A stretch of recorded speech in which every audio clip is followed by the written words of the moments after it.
As the election campaign winds down, it increasingly looks like Justin Trudeau will lose his majority in the Canadian Parliament. Whether or not he'll lose power remains to be seen.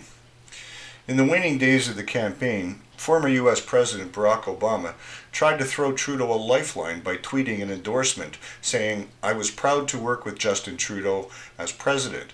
He's a hard-working, effective leader who takes on big issues. The world needs his progressive leadership now, and I hope our neighbors to the north support him for another term."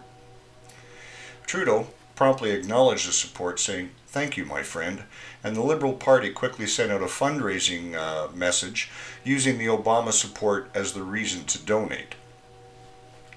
It's a bit ironic, given what we are seeing in the U.S. in the wake of the Mueller report and the first DOJ Inspector General report, which suggests the Obama administration was likely the most corrupt administration in our lifetimes, with everything that went on behind the scenes to spy on folks in the Trump campaign, and it continued after his inauguration for several months at least. It is expected that the IG will release his next report on FISA abuse in the next few days. That is anticipated to be a blockbuster. And then there's the investigation of John Durham, whose investigation into interference in the 2016 election is widening and will now encompass the first few months of the Trump administration. It is widely expected that indictments will result against senior members of the Obama administration as a result. Will they reach into the Obama White House? We don't yet know. President Trump said yesterday he believes they will. The Trudeau administration has demonstrated its own corruption in the SNC Lavalin prosecution scandal that resulted in several resignations of officials, and then the whole debacle with the demotion of Jody Wilson-Raybould, and then the resignation on principle of Jane Philpott and their subsequent exile from caucus.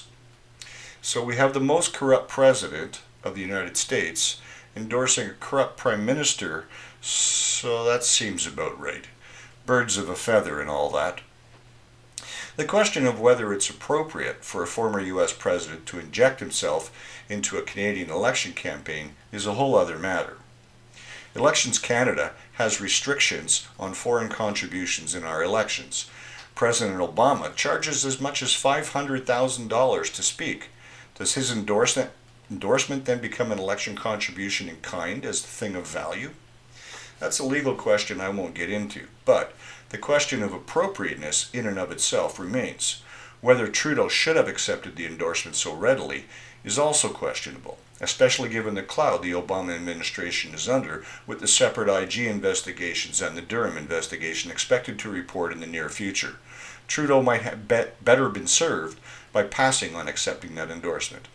For True North, I'm Leo Knight.